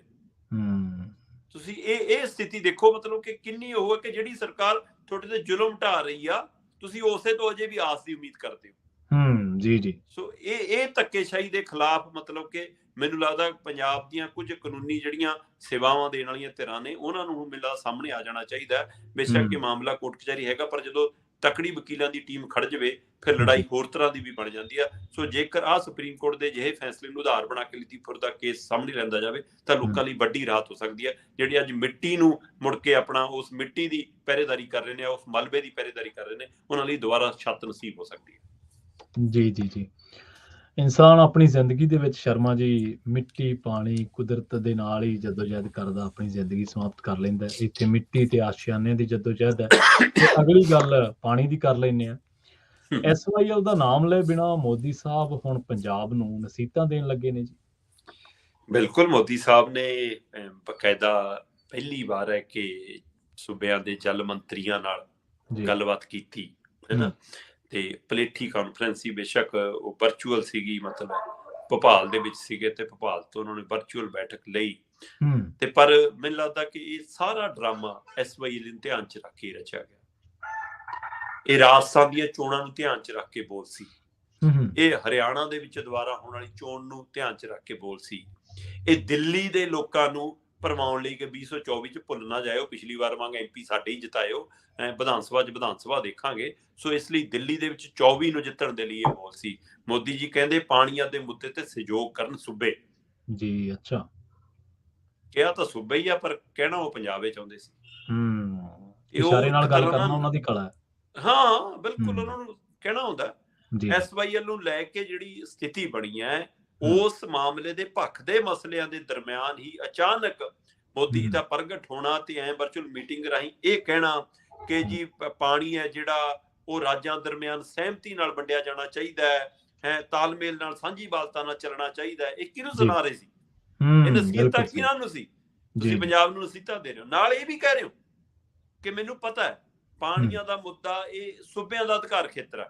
ਚਲੋ ਮੰਨੇ ਤਾਂ ਸਹੀ ਕਿ ਸੂਬਿਆਂ ਦੇ ਵੀ ਕੋਈ ਅਧਿਕਾਰ ਨੇ। ਅੱਛਾ, ਵਾਹ, ਇਸ ਗੱਲ ਤੇ ਤਾਂ ਆਏ, ਪਰ ਕਹਿੰਦੇ ਕਿ ਪਾਣੀ ਨੂੰ ਦਰਿਆਦਿਲੀ ਨਾਲ ਮਤਲਬ ਕਿ ਸਮਝਣਾ ਚਾਹੀਦਾ। ਇਸ ਲਈ ਇਹ ਸਾਰੇ ਸ਼ਹਿਰ ਨਗਰ ਜਿਹੜੇ ਚਾਹੇ ਨਵੇਂ ਬਸਦੇ ਨੇ ਚਾਹੇ ਪੁਰਾਣੇ ਬਸੇ ਨੇ, ਉਹਨਾਂ ਨੂੰ ਪਾਣੀ ਨੂੰ ਲੈ ਕੇ ਆਪਣੀਆਂ ਯੋਜਨਾਵਾਂ ਦੀ ਸਮੀਖਿਆ ਕਰਨ ਦੀ ਲੋੜ ਹੈ। ਤੇ ਕਹਿੰਦੇ ਸਾਰਾ ਕੁਝ ਸਰਕਾਰਾਂ ਨਹੀਂ ਕਰ ਸਕਦੀਆਂ ਹੁੰਦੀਆਂ, ਕੁਝ ਲੋਕਾਂ ਨੂੰ ਵੀ ਕਰਨ ਦੀ ਲੋੜ ਹੈ। ਉਹਨਾਂ ਨੇ ਲੋਕਾਂ ਨੂੰ ਉਹੀ ਪਾਣੀ ਬਚਾਉਣ ਦੀ ਸਲਾਹ, ਹੈ ਨਾ, ਕੁਦਰਤੀ ਖੇਤੀ ਦੀ ਸਲਾਹ, ਉਹ ਪਹਿਲਾਂ ਪੰਜਾਬ 'ਚ ਵੀ ਦੇ ਕੇ ਗਏ ਸੀ ਉਹ ਮਤਲਬ ਕਿ ਉਹ ਤੁਪਕੇ ਵਾਲੀ ਪਾਲਿਸੀ ਦੀ ਸਲਾਹ, ਜਾਂ ਪਾਕਿਸਤਾਨ ਕੰਨਿਓ ਪਾਣੀ ਮੋੜ ਲਿਆਉਣ ਦੇ ਫਾਰਮੂਲੇ ਇੱਥੇ ਵੀ ਸੁਝਾਉਂਦੇ ਹੁੰਦੇ ਸੀ ਉਹ। ਸੋ ਹੈ ਨਾ, ਸੋ ਇਸ ਲਈ ਉਹੇ ਜਿਹੀਆਂ ਨਸੀਹਤਾਂ ਲੋਕਾਂ ਦੇ ਹਵਾਲੇ ਨਾਲ ਦਿੰਦਿਆਂ ਉਹਨਾਂ ਨੇ ਇਹ ਗੱਲ ਵੀ ਕਹੀ ਕਿ ਹਾਂ ਇਸ ਮਸਲੇ ਦੇ ਉੱਤੇ ਸਾਂਝੀਵਾਲਤਾ ਦੇ ਨਾਲ ਚੱਲਣਾ ਚਾਹੀਦਾ ਹੈ, ਪਾਣੀ ਸਾਰਿਆਂ ਨੂੰ ਇੱਕਸਾਰ ਵਰਤ ਲੈਣਾ ਚਾਹੀਦਾ ਹੈ। ਤੇ ਉਧਰ ਖੱਟਰ ਸਾਹਿਬ ਵੀ ਬੋਲੇ ਨੇ ਜੀ, ਖੱਟਰ ਸਾਹਿਬ ਵੀ ਕਹਿੰਦੇ ਕਿ ਅਸੀਂ ਦਿੱਲੀ ਨੂੰ ਦਿੱਲੀ ਦਾ ਪਾਣੀ ਦੇ ਰਹੇ ਹਾਂ। ਠੀਕ ਹੈ, ਸਾਨੂੰ ਪਤਾ ਹੈ ਦਿੱਲੀ ਪੀਣ ਵਾਲਾ ਪਾਣੀ ਜਿੰਨਾ ਚਾਹੀਦਾ ਉਹਨਾਂ ਅਸੀਂ ਉਹਨੂੰ ਪੂਰਾ ਦੇ ਰਹੇ ਹਾਂ। ਇਸ ਲਈ ਕੇਜਰੀਵਾਲ ਜੀ ਕੋਲ ਜਿਹੜਾ ਫਾਰਮੂਲਾ ਹੈਗਾ ਪਾਣੀਆਂ ਦੇ ਮਸਲੇ ਨਿਬੇੜਨ ਦਾ, ਉਹ ਭਗਵੰਤ ਮਾਨ ਜੀ ਨੂੰ ਦੱਸ ਦੇਣ। ਠੀਕ ਹੈ ਜੀ ਜੀ, ਕਿਉਂਕਿ ਤੁਹਾਡੇ ਧਿਆਨ ਚ ਹੋਊਗਾ ਕੇਜਰੀਵਾਲ ਉਹਨਾਂ ਨੇ ਕਿਹਾ ਸੀਗਾ ਕਿ ਮੇਰੇ ਕੋਲ ਫਾਰਮੂਲਾ ਹੈ, ਚਾਹ ਦੇ ਕੱਪ ਤੇ ਮੈਂ ਮਸਲਾ ਹੱਲ ਕਰ ਦੂੰਗਾ, ਮੋਦੀ ਨਾਲ ਗੱਲ ਕਰਾ ਦੋ ਮੇਰੀ। ਮਤਲਬ ਸਾਲਾਂ ਬੱਧੀ ਪੰਜਾਬ ਜਿਹੜੇ ਮਸਲੇ ਤੇ ਜੂਝ ਰਿਹਾ ਹੈ, ਜੇ ਤੁਹਾਡੇ ਕੋਲ ਚਾਹ ਦੇ ਕੱਪ ਤੇ ਗੱਲ ਨਿਬੜਨ ਵਾਲੀ ਹੈ, ਹਾਂਜੀ, ਫਿਰ ਜਨਾਬ ਜੇ ਮੋਦੀ ਨਹੀਂ ਦੱਸਦਾ ਤੁਸੀਂ ਜਨਤਕ ਦੱਸ ਦਿਓ, ਸੁਪਰੀਮ ਕੋਰਟ ਨੂੰ ਦੱਸ ਦਿਓ। ਬਿਲਕੁਲ, ਸੋ ਇਹੀ ਗੱਲ ਫਿਰ ਕੱਲ ਖੱਟਰ ਨੇ ਕਹਿਤੀ। ਖੱਟਰ ਕਹਿੰਦਾ ਜੀ ਉਹ ਫਾਰਮੂਲਾ ਹੋਰ ਨਹੀਂ ਤਾਂ ਭਗਵੰਤ ਮਾਨ ਨੂੰ ਦੱਸ ਕੇ ਭੇਜਦੇ, ਸਾਡੀ ਬੈਠਕ 'ਚ ਦੱਸ ਦਿੰਦਾ ਉਹ ਜੀ ਜੀ ਕਿਹੜਾ ਫਾਰਮੂਲਾ ਦੀ, ਜੇ ਨਹੀਂ ਵਧੀਆ ਸੀ ਤੇ ਅਸੀਂ ਮੰਨ ਲੈਂਦੇ। ਬਿਲਕੁਲ ਸਹੀ ਹੈ। ਤੇ ਜੇ ਉਹ ਫਾਰਮੂਲਾ ਕਹਿੰਦੇ ਮੋਦੀ ਨੂੰ ਦੱਸਣਾ ਤਾਂ ਮੋਦੀ ਕੋਲ ਟਾਈਮ ਲੈ ਲਓ, ਜੇ ਉਹ ਵੀ ਨਹੀਂ ਦਿੰਦੇ ਕਹਿੰਦੇ ਫਿਰ ਸੁਪਰੀਮ ਕੋਰਟ ਨੂੰ ਦੱਸ ਦਿਓ, ਸੁਪਰੀਮ ਕੋਰਟ ਚੁੰਨੀ ਨੂੰ ਸੁਣਵਾਈ ਹੈ। ਸੋ ਇਸ ਲਈ ਮੈਨੂੰ ਲੱਗਦਾ ਹੁਣ ਪਾਣੀਆਂ ਦੇ ਮੁੱਦੇ ਤੇ ਰਾਜਨੀਤੀ ਹੋ ਰਹੀ ਹੈ ਔਰ ਚੌ ਪਾਸਿਓਂ ਪੰਜਾਬ ਨੂੰ ਘੇਰਨ ਦੀ ਕਵਾਇਦ ਸ਼ੁਰੂ ਹੋ ਗਈ ਹੈ, ਜਿਸ ਹਵਾਲੇ ਦੇ ਵਿੱਚ ਇਸ ਪਹਿਲੂ ਦੇ ਉੱਤੇ ਕੱਲ ਨਰਿੰਦਰ ਮੋਦੀ ਬੋਲੇ ਨੇ ਜੀ। ਉਹਨਾਂ ਨੇ ਜਿਵੇਂ ਵਰਚੁਅਲ ਬੈਠਕ ਦੇ ਵਿੱਚ ਇਹ ਗੱਲ ਕੀਤੀ ਕਿ ਜੀ ਇਹ ਸਾਂਝੀ ਤਾਲਮੇਲ ਦੌਰਾਨ ਹੋਣਾ ਚਾਹੀਦਾ ਹੈ, ਲੋਕਾਂ ਨੂੰ ਸੰਭਾਲ ਕਰਨੀ ਚਾਹੀਦੀ ਹੈ, ਨਵੇਂ ਸ਼ਹਿਰ ਵਸਾਉਣ ਲੱਗੇ ਨੀਤੀਆਂ ਬਣਾ ਲੈਣੀ ਚਾਹੀਦੀਆਂ, ਪਾਣੀ ਦੀ ਵਰਤੋਂ ਸਭ ਤੋਂ ਵੱਧ ਕਿਸਾਨੀ ਦੇ ਵਿੱਚ ਉਦਯੋਗਪਤੀਆਂ 'ਚ ਹੁੰਦੀ ਹੈ, ਇਸ ਲਈ ਉਹਨਾਂ ਨੂੰ ਵੀ ਥੋੜੇ ਜਿਹੇ ਠਹਿਰਾਵ ਨਾਲ ਚੱਲਣਾ ਚਾਹੀਦਾ ਹੈ, ਨਵੀਆਂ ਨੀਤੀਆਂ ਤੇ ਕੰਮ ਕਰਨਾ ਚਾਹੀਦਾ। ਮਤਲਬ ਬੜੇ ਸੁਝਾਅ ਦੇ ਦੂ ਕੇ ਲੈ ਦੇ ਕੇ ਕਿਹਾ ਕਿ ਪਾਣੀਆਂ ਦੇ ਮੁੱਦੇ ਤੇ ਸਹਿਯੋਗ ਕਰਨ ਸੂਬੇ ਸਾਨੂੰ, ਤਾਲਮੇਲ ਬੁਲਾ ਕੇ ਚੱਲਣ, ਕੱਲਾ ਕੇਂਦਰ ਸਰਕਾਰ ਨਹੀਂ ਕਰ ਸਕਦਾ ਕੁਝ, ਇਹ ਸੂਬਿਆਂ ਦੇ ਸਹਿਯੋਗ ਤੋਂ ਬਿਨਾਂ ਨਹੀਂ। ਮਤਲਬ ਉਹ ਸਿੱਧਾ ਕਹਿ ਰਹੇ ਨੇ ਕਿ ਪਾਣੀ ਦਿਓ ਜੀ ਇਸ ਵਜ੍ਹਾ ਨਾਲ ਜੀ। ਬਿਲਕੁਲ ਸਹੀ ਹੈ। ਤੇ ਉਧਰ ਦੂਸਰੇ ਪਾਸੇ ਜਲ ਸਰੋਤ ਮੰਤਰੀ ਗਜੇਂਦਰ ਸ਼ੇਖਾਵਤ ਜੀ ਵੀ ਬੋਲੇ ਨੇ। ਅੱਛਾ, ਉਹ ਕਹਿੰਦੇ ਜੀ ਕਿ ਜਿਹੜਾ ਇਹ ਵਾਟਰ ਵਿਜ਼ਨ 2047 ਹੈ, ਉਸ ਤਹਿਤ ਅਸੀਂ ਵਾਤਾਵਰਣ ਤਬਦੀਲੀ ਦੇ ਹਵਾਲੇ ਨਾਲ ਵੀ ਦੇਖ ਰਹੇ ਹਾਂ ਕਿ ਮੌਸਮ ਅਨੁਸਾਰ ਮੀਂਹ ਨਹੀਂ ਪੈਂਦਾ, ਫਸਲੀ ਚੱਕਰ ਵਿਗੜ ਰਿਹਾ ਹੈ, ਇਸ ਲਈ ਪਾਣੀ ਦਾ ਮੁੱਦਾ ਹੋਰ ਵੀ ਗੰਭੀਰ ਹੈ ਜੀ। ਤੇ ਇਹ ਜਿਹੜੇ ਮੋਦੀ ਜੀ ਗੱਲ ਬੋਲੇ ਨੇ ਉਸ ਦਾ ਵੀ ਟੈਗਲਾਈਨ ਇਹੀ ਹੈ, ਉਹੀ ਪ੍ਰੋਗਰਾਮ ਹੈ ਵਾਟਰ ਵਿਜ਼ਨ 2047। ਤੁਸੀਂ ਗੌਰ ਕਰੋ ਪ੍ਰਵੀਨ ਜੀ ਕਿ ਲੋਕਾਂ ਨੂੰ ਚਾਰਟ ਲਾ ਕੇ ਰੱਖਣਾ ਕਿਵੇਂ ਹੁੰਦਾ ਹੈ। ਪਹਿਲਾਂ 75ਵਾਂ ਆਜ਼ਾਦੀ ਮਾਹ ਉਤਸਵ ਤੱਕ ਕਿਸਾਨਾਂ ਦੀ ਆਮਦਨ ਦੁੱਗਣੀ ਹੋ ਜਾਣੀ, ਹਾਂਜੀ ਹਾਂਜੀ, 2022 ਦੇ ਟਾਰਗੇਟ ਸੀ ਸਾਰੇ, ਦੇਸ਼ ਚੋਂ ਗਰੀਬੀ ਮੁੱਕ ਜਾਣੀ, ਭੁੱਖਮਰੀ ਮੁੱਕ ਜਾਣੀ, ਇੰਨੇ ਕਰੋੜਾਂ ਰੁਜ਼ਗਾਰ ਮਿਲ ਜਾਣੇ। 2022 ਟੱਪ ਗਿਆ, ਉਹ ਕਰੋਨਾ ਕਰ ਗਿਆ ਜੀ, ਆਹ ਕਰ ਗਿਆ ਜੀ, ਬਾਹ ਕਰ ਗਿਆ ਜੀ, ਸਭ ਰੁੱਦੋ ਕੇ ਹੁਣ ਜੀ ਮਿਸ਼ਨ 2047। ਹੁਣ ਆਜ਼ਾਦੀ ਦੇ 100 ਸਾਲਾਂ ਤੇ ਅਸੀਂ ਅੰਮ੍ਰਿਤ ਮਹਾਉਤਸਵ ਮਨਾਉਣਾ ਕਹਿੰਦੇ ਜੀ। 100 ਸਾਲਾ ਅੰਮ੍ਰਿਤ ਮਹਾਉਤਸਵ ਹੋਊਗਾ ਤੇ ਉਸ ਸਮੇਂ ਹਰੇਕ ਨੂੰ ਪੀਣ ਵਾਲਾ ਪਾਣੀ, ਹਰੇਕ ਨੂੰ ਜੀਵਨ, ਹਰੇਕ ਨੂੰ ਸਾਫ਼ ਆਬੋ ਹਵਾ, ਤੇ ਮੁਲਕ ਸਾਡਾ ਐ ਹੋਊਗਾ। ਹੁਣ ਉਹ 47 ਦੇ ਸਭ ਜਵਾਬ ਦਿਖਾ ਕੇ ਕਿ 47 ਤੱਕ ਅਸੀਂ ਰਾਜ ਕਰਨਾ, ਸਾਨੂੰ ਇਹ ਚੁਣਿਓ ਭੁੱਲ ਨਾ ਜਾਏ ਜੀ ਜੀ। ਬਿਲਕੁਲ। ਸੋ ਇਸ ਲਈ ਉਹ ਚਾਹੇ ਪੰਜਾਬ ਦੇ ਹੱਕਾਂ ਤੇ ਡਾਕਾ ਮਾਰਨਾ ਪਵੇ, ਚਾਹੇ ਸੂਬਿਆਂ ਦੇ ਅਧਿਕਾਰ ਖੋਣੇ ਪੈਣ, ਚਾਹੇ ਸਾਰਾ ਕੇਂਦਰੀਕਰਨ ਕਰਨਾ ਪਵੇ, ਉਹ ਸਾਰੇ ਫਾਰਮੂਲੇ ਅਪਣਾਵਾਂਗੇ। ਸੋ ਇਸ ਵੱਲ ਸਾਫ਼ ਸੰਕੇਤ ਨੇ। ਇਹ ਇੱਕ ਮਤਲਬ ਕਿ ਜਿਵੇਂ ਕਹਿੰਦੇ ਆ ਨਾ ਕਿ ਕਿਸੇ ਨੂੰ ਗੁੜ ਚ ਲਪੇਟ ਕੇ ਕੌੜੀ ਗੋਲੀ ਦੇ ਦਿਓ, ਮੋਦੀ ਜੀ ਆਪਣੇ ਉਹਨਾਂ ਬੋਲਾਂ ਚ ਸਿੱਧੀ ਪੰਜਾਬ ਨੂੰ ਧਮਕੀ ਰੂਪੀ ਗੋਲੀ ਦੇ ਰਹੇ ਨੇ ਕਿ ਜੇਕਰ ਅਸੀਂ ਕਰਨ ਤੇ ਆਏ ਤਾਂ ਪਾਣੀ ਲੈ ਲਾਂਗੇ ਜੀ ਜੀ। ਬਿਲਕੁਲ, ਇਹੀ ਸਿੱਧਾ ਸਹਿਯੋਗ ਦਿਓ ਜੀ, ਉਹ ਇਹਦੀ ਭਾਵਨਾ ਹੈ। ਸੋ ਮੈਂ ਤਾਂ ਹੀ ਪਿਛਲੇ ਆਪਾਂ 3-4 ਦਿਨਾਂ ਜਦੋਂ ਗੱਲ ਕਰ ਰਹੇ, ਮੈਂ ਤਾਂ ਹੀ ਕਹਿ ਰਿਹਾ ਕਿ ਪੰਜਾਬ ਇੱਕ ਹੋਰ ਸੰਘਰਸ਼ ਲਈ ਤਿਆਰ ਰਹੇ, ਪੰਜਾਬ ਇੱਕ ਹੋਰ ਮੋਰਚੇ ਲਈ ਤਿਆਰ ਰਹੇ, ਤੁਹਾਡੇ ਘਰ ਤੇ ਇੱਕ ਹੋਰ ਵੱਡਾ ਡਾਕਾ ਪੈਣ ਵਾਲਾ ਜੀ ਜੀ। ਜਿਹੜੇ ਸ਼ੇਖਾਵਤ ਸਾਹਿਬ ਨੇ ਉਹ ਤਾਂ BBMB ਬਾਬਤ ਆਪਣੀ ਮਨਸ਼ਾ ਸਪਸ਼ਟ ਕਰ ਹੀ ਚੁੱਕੇ ਆ, ਬਿਲਕੁਲ ਕਹਿ ਚੁੱਕੇ ਨੇ। ਤੇ ਜਿਹੜੇ ਮੋਦੀ ਸਾਹਿਬ ਨੇ ਕਹਿ ਰਹੇ ਕਿ ਰਾਜ ਸਹਿਯੋਗ ਕਰਨ ਦੀ ਗੱਲ ਕਹਿੰਦੇ ਨੇ, ਪਰ ਕੇਂਦਰ ਵੀ ਸਹਿਯੋਗ ਕਰੇ, ਕੇਂਦਰ ਵੀ ਰਾਜਾਂ ਦਾ RDF ਦੇਵੇ, ਕੇਂਦਰ ਵੀ ਉਹਨਾਂ ਦਾ GST ਦੇ ਨਾਲ ਜਿਹੜਾ ਨੁਕਸਾਨ ਹੋਇਆ ਉਹਦੀ ਭਰਪਾਈ ਕਰੇ, ਕੇਂਦਰ ਵੀ ਰਾਜਾਂ ਨੂੰ ਇਖਤਿਆਰ ਦੇਵੇ। ਤੁਸੀਂ ਪਾਣੀ ਵਾਲਾ ਮੰਨਦੇ, ਖੇਤੀਬਾੜੀ ਵਾਲਾ ਕਿਉਂ ਨਹੀਂ ਮੰਨਦੇ? ਤੇ ਕੇਜਰੀਵਾਲ ਸਾਹਿਬ ਜਿਹੜੇ ਆ ਉਹ ਜਿਹੜੀ ਗੱਲ ਉਹਨਾਂ ਨੂੰ ਅੰਦਰ ਦਰਵਾਜ਼ਾ ਬੰਦ ਕਰਕੇ ਆਉਂਦੀ ਹੈ, ਪਬਲਿਕ ਡੋਮੇਨ ਚ ਕਿਉਂ ਨਹੀਂ ਰੱਖਦੇ? ਹਾਂ, ਉਹ ਚੁਣੇ ਹੋਏ ਨੁਮਾਇੰਦੇ ਨੇ, ਦਿੱਲੀ ਦੇ ਮੁੱਖ ਮੰਤਰੀ ਨੇ, ਮੁੱਖ ਮੰਤਰੀ ਨੂੰ ਪਬਲਿਕ ਡੋਮੇਨ ਤੋਂ ਕੀ ਡਰ ਲੱਗਦਾ? ਕੀ ਲੜ? ਬਿਲਕੁਲ। ਅਗਲੀ ਖਬਰ ਦੇ ਵੱਲ ਵਧੀਏ ਸ਼ਰਮਾ ਜੀ, ਤੇ ਗੱਲ ਕਰੀਏ ਪੰਜਾਬ ਦੇ ਵਿੱਚ ਕੁਝ ਘੰਟਿਆਂ ਲਈ ਟੋਲ ਬੰਦ ਕੀਤੇ ਗਏ ਸੀ ਸਾਰੇ ਪੰਜਾਬ ਦੇ ਵਿੱਚ ਹੀ। ਸੰਕੇਤਕ ਟੋਲ ਮੁਕਤ ਕਰਾ ਕੇ ਲੰਬੀ ਲੜਾਈ ਦੀ ਕੀ ਨੀਂਹ ਰੱਖੀ ਗਈ ਹੈ ਜੀ? ਬਿਲਕੁਲ ਪ੍ਰਵੀਨ ਜੀ, ਲੰਬੇ ਸਮੇਂ ਤੋਂ ਅਗਰਾਹਾਂ ਜਥੇਬੰਦੀ DCਆਂ ਦੇ ਦਫ਼ਤਰਾਂ ਮੂਹਰੇ, ਸਰਕਾਰੀ ਦਫ਼ਤਰਾਂ ਮੂਹਰੇ, ਮਤਲਬ ਲਗਾਤਾਰ ਧਰਨੇ ਮੁਜ਼ਾਹਰੇ ਕਰ ਰਹੀ ਹੈ, ਚਾਹੇ ਉਹ ਕਿਸਾਨੀ ਮੰਗਾਂ ਨੂੰ ਲੈ ਕੇ ਕਰ ਰਹੀ ਆ, ਚਾਹੇ ਉਹਦੀ ਮੰਗ ਹੈ ਕਿ ਜਿਹੜੇ ਮੁਆਵਜ਼ੇ ਨੇ ਉਹ ਦਿੱਤੇ ਜਾਣ, ਫਸਲੀ ਚੱਕਰ ਦੇ ਵਿੱਚ ਜਿਹੜੀ ਖਰਾਬ ਫਸਲਾਂ ਹੋਈਆਂ ਨੇ ਉਹਨਾਂ ਖਰਾਬ ਫਸਲਾਂ ਦੇ ਮੁਆਵਜ਼ੇ ਦਿੱਤੇ ਜਾਣ, ਚਾਹੇ ਜਿਹੜੇ ਪਰਿਵਾਰਾਂ ਦੇ ਜੀ ਗਏ ਨੇ ਉਹਨਾਂ ਨੂੰ ਰਾਹਤ ਰਾਸ਼ੀ ਵਜੋਂ ਕੁਝ ਦਿੱਤਾ ਜਾਵੇ, ਜਾਂ ਨੌਕਰੀਆਂ ਦਿੱਤੀਆਂ ਜਾਣ, ਜਾਂ MSP ਨੂੰ ਲੈ ਕੇ ਲੜਾਈ ਹੈ। ਸੋ ਇਸ ਪਹਿਲੂਆਂ ਨੂੰ ਲੈ ਕੇ ਟੋਲਾਂ ਦੀ ਲੜਾਈ ਵੀ ਹੁਣ ਮੁੱਖ ਕੇਂਦਰ ਬਣਦੀ ਜਾ ਰਹੀ ਹੈ ਕਿ ਇਹਦੇ ਨਾਲ ਲੋਕ ਰਾਹਤ ਵੀ ਮਿਲਦੀ ਹੈ ਤੇ ਲੋਕਾਂ ਦਾ ਸਹਿਯੋਗ ਵੀ ਇਸ ਲਹਿਰ ਨੂੰ ਮਿਲਦਾ ਹੈ। ਸੋ ਪਿਛਲੇ ਦਿਨੀ ਖੇਤ ਮਜ਼ਦੂਰ ਜਥੇਬੰਦੀ ਵੱਲੋਂ ਜਿਵੇਂ 11 ਜ਼ਿਲ੍ਹਿਆਂ ਦੇ 18 ਟੋਲ ਮੁਕਤ ਕਰਾਏ ਗਏ ਨੇ, ਉਸ ਲੜੀ ਦੇ ਵਿੱਚ ਸਹਿਯੋਗ ਵਜੋਂ ਕੱਲ ਬਕਾਇਦਾ ਅਗਰਾਹਾਂ ਜਥੇਬੰਦੀ ਵੱਲੋਂ ਜਿਵੇਂ ਐਲਾਨ ਕੀਤਾ ਗਿਆ ਸੀਗਾ ਕਿ ਅਸੀਂ ਪੰਜਾਬ ਦੇ 3 ਘੰਟਿਆਂ ਲਈ ਸੰਕੇਤਕ ਟੋਲ ਮੁਕਤ ਕਰਾਉਣੇ, ਤੇ ਉਹਦੇ ਵਿੱਚ ਸਭ ਤੋਂ ਵੱਡਾ ਲਾਡੋਵਾਲ ਵਾਲਾ ਟੋਲ ਜਿਹੜਾ ਪੰਜਾਬ ਦਾ ਸਭ ਤੋਂ ਮਹਿੰਗਾ ਟੋਲ ਹੈ। ਹਾਂਜੀ, तो उस टोल ਨੂੰ ਮਤਲਬ ਕਿ ਮੁਕਤ ਕਰਾਉਣ ਦੀ ਕਵਾਇਦ ਦੇ ਵਿੱਚ ਉੱਥੇ ਵੱਡਾ ਧਰਨਾ ਲੱਗਦਾ ਹੈ। 3 ਘੰਟਿਆਂ ਲਈ ਗੱਡੀਆਂ ਇਦਾਂ ਹੀ ਬਿਨਾਂ ਟੋਲ ਦਿੱਤਿਆਂ ਲੰਘਾਈਆਂ ਜਾਂਦੀਆਂ ਤੇ ਇੱਕ ਸੰਕੇਤ ਦੇ ਕੇ ਕਿਹਾ ਜਾਂਦਾ ਕਿ ਭਾਈ ਇਹ ਸੰਕੇਤਕ ਧਰਨਾ ਅੱਜ 3 ਘੰਟਿਆਂ ਦਾ, ਅਸੀਂ ਇਹ ਦੱਸਣ ਆਏ ਆ ਸਰਕਾਰ ਨੂੰ ਕਿ ਜੇਕਰ ਤੁਸੀਂ ਨਹੀਂ ਸੁਣੀ ਤਾਂ ਅਸੀਂ ਪੱਕੇ ਤੌਰ ਦੇ ਉੱਤੇ ਟੋਲਾਂ ਤੇ ਧਰਨੇ ਲਾਵਾਂਗੇ ਤੇ ਸਾਰੇ ਟੋਲ ਲੋਕਾਂ ਲਈ ਖਿਲਾ ਦੇਵਾਂਗੇ, ਕਿਉਂਕਿ ਇਹ ਵੀ ਲੋਕਾਂ ਦੀ ਲੁੱਟ ਦਾ ਇੱਕ ਕੇਂਦਰ ਬਣ ਗਿਆ ਜੀ। ਸੋ ਇਸ ਲਈ ਟੋਲ ਪਾਲਿਸੀ ਨੂੰ ਵੀ ਦੁਬਾਰਾ ਰਿਵਿਊ ਕਰਨ ਦੀ ਲੋੜ ਹੈ। ਤੇ ਅੱਜ ਕੱਲ ਜਿਹੜੇ ਟੋਲ ਕੰਪਨੀਆਂ ਨੇ ਇਹ ਫਾਰਮੂਲਾ ਬਣਾਇਆ ਕਿ ਟੋਲ ਕਰਮੀਆਂ ਤੋਂ ਭੜਕਾ ਦਿਓ, ਟੋਲ ਕਰਮੀਆਂ ਨੂੰ ਕਿਸਾਨਾਂ ਨਾਲ ਲੜਾ ਦਿਓ ਕਿ ਭਾਈ ਤੁਹਾਡੀਆਂ ਨੌਕਰੀਆਂ ਖਾਣ ਆਉਂਦੇ ਨੇ, ਤਾਂ ਤੁਹਾਡਾ ਰੁਜ਼ਗਾਰ ਖੋਣ ਆਉਂਦੇ ਨੇ। ਸੋ ਮੈਂ ਇਹ ਵੀ ਦੱਸ ਦਿਆਂ ਪ੍ਰਵੀਨ ਜੀ ਕਿ ਟੋਲ ਕਰਮੀਆਂ ਨੂੰ ਵਿਚਾਰਿਆਂ ਨੂੰ, ਉਹਨਾਂ ਕਰਮਚਾਰੀਆਂ ਨੂੰ ਪਤਾ ਹੋਣਾ ਚਾਹੀਦਾ ਕਿ ਭਾਈ ਤੁਹਾਡਾ ਰੁਜ਼ਗਾਰ ਕਿਸਾਨ ਜਥੇਬੰਦੀਆਂ ਜਾਂ ਰੋਸ਼ ਪ੍ਰਗਟਾਉਣ ਵਾਲੀਆਂ ਧਿਰਾਂ ਨਹੀਂ ਖਾਣ ਆ ਰਹੀਆਂ, ਤੁਹਾਡਾ ਰੁਜ਼ਗਾਰ ਤਾਂ ਕੇਂਦਰ ਸਰਕਾਰ ਖਾਣ ਨੂੰ ਤਿਆਰ ਹੈ। ਉਹ ਕਹਿੰਦੀ ਟੋਲ ਹੀ ਚੱਕ ਦੇਣੇ ਜੀ। ਬਿਲਕੁਲ, ਹੁਣ ਤਾਂ ਸਿਰਫ ਤੁਹਾਨੂੰ ਪਤਾ ਹੁੰਦਾ ਨਾ ਕਿ ਇੱਥੋਂ ਟੋਲ ਰੋਡ ਸ਼ੁਰੂ ਹੋ ਗਈ ਹਾਂਜੀ ਤੇ ਇੱਥੇ ਜਾ ਕੇ ਮੁੱਕ ਗਈ, ਇੰਨਾ ਟੋਲ ਲੱਗ ਗਿਆ। ਫਿਰ ਤੁਹਾਡੀ ਗੱਡੀ ਘਰ ਦੀ ਕੋਠੀ ਚੋਂ, ਘਰ ਦੇ ਬੂਹੇ ਚੋਂ, ਘਰ ਦੇ ਗੇਟ ਚੋਂ, ਪਿੰਡ ਦੀ ਫਿਰਨੀ ਚੋਂ, ਜਿੱਦਾਂ ਹੀ ਕਿਸੇ ਵੀ ਸੜਕ ਤੇ ਚੜੀ ਜਿਹਦੇ ਟੋਲ ਸ਼ੁਰੂ। ਬਿਲਕੁਲ, ਉਹ ਕਹਿੰਦੇ ਹਰੇਕ ਗੱਡੀ 'ਚ GPS ਤੁਹਾਡੇ ਆਧਾਰ ਕਾਰਡ ਨਾਲ ਤੇ ਆਧਾਰ ਕਾਰਡ ਤੁਹਾਡਾ ਖਾਤੇ ਨਾਲ। ਬਿਲਕੁਲ ਸਹੀ ਹੈ ਜੀ। ਤੇ ਫਿਰ ਉਹ ਕਹਿੰਦੇ ਕਿ ਮੀਟਰ ਉੱਥੋਂ ਹੀ ਘੁੰਮਣਾ ਸ਼ੁਰੂ। ਫਿਰ ਇਹ ਫਾਰਮੂਲਾ GST ਵਾਲਾ ਹੈ ਪ੍ਰਵੀਨ ਜੀ। ਜੀ ਜੀ ਇਦਾਂ ਹੀ। ਹੁਣ ਜਿਹੜੇ ਟੋਲ ਲੱਗੇ ਨੇ ਉਹ ਸੂਬਿਆਂ ਦੇ ਨੇ ਤੇ ਕੁਝ ਨੈਸ਼ਨਲ ਦੇ ਨੇ। ਨੈਸ਼ਨਲ ਹਾਈਵੇ ਤੇ ਨੈਸ਼ਨਲ ਦੇ ਨੇ, ਸਟੇਟ ਹਾਈਵੇ ਤੇ ਸਟੇਟ ਦੇ ਨੇ। ਜੀ ਜੀ ਜੀ ਜੀ। ਤੇ ਫਿਰ ਉਹ ਸਾਰੇ ਹੀ ਪੈਸੇ ਸਿੱਧੇ ਕੇਂਦਰ ਦੇ ਖਾਤੇ 'ਚ ਜਾਣੇ ਆ। ਫਿਰ GST ਮੰਗੀ ਜਾਇਆ ਕਰੋ ਆਪਣਾ ਹਿੱਸਾ ਹੱਥ ਅੱਡ ਕੇ।